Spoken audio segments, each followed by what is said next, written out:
Indonesia ke zaman sebelum reformasi, itu yang harus betul-betul kita waspadai.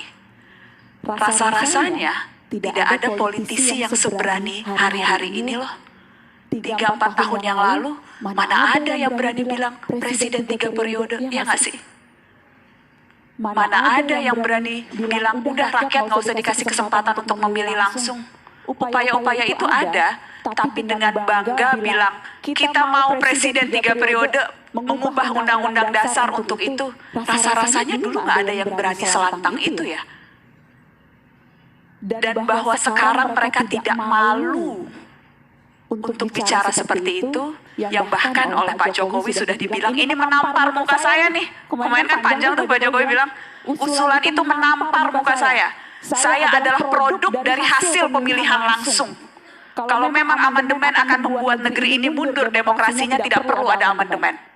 Jadi beruntung masih ada pemimpin yang mau bersuara selantang itu, tetapi bahwa upaya-upaya itu sudah kasat mata, itu yang harus diwaspadai. Dan menurut saya, sekarang situasinya agak sedikit jelimet. Ketika orang dengan mudah gampang melabeli kelompok tertentu. Cingkrang dan cadar, lu radikal. Belain KPK, lu kadrun. Sekarang seperti itu kan? Pemisahan antara kita dan mereka, jurangnya menjadi sedemikian parah. Dan kalau dianggap tidak sesuai dengan satu pemikiran kelompoknya, lu tidak Pancasilais.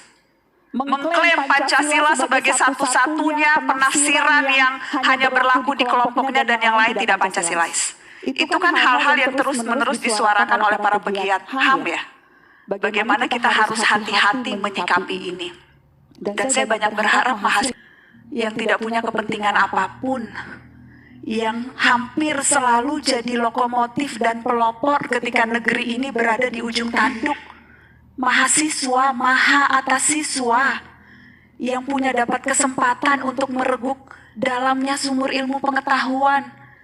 Dede-dede yang ada di sini hanya 2% mungkin. You're top of the top, krim yang paling enak. Begitu banyak saudara-saudara kita yang bahkan tidak punya kesempatan untuk sekolah SD yang tidak rubuh di tengah pada saat lagi sekolah.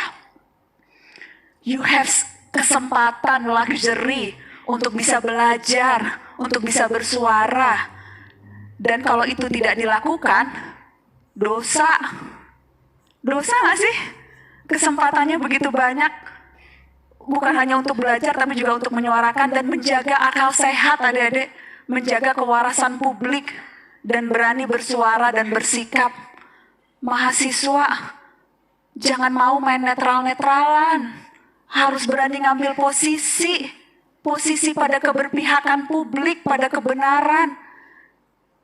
Kalau semuanya takut dibilang kadrun, dibilang togok, dibilang cebong, dibilang kampret, selamanya kita akan masuk ke dalam kategori itu, ya nggak sih? Ketika saya mati-matian belain KPK dan menentang revisi undang-undang KPK, tiba-tiba saya jadi kadrun. Padahal sebelumnya saya anak ustadz yang nggak pakai jilbab, berarti saya liberal.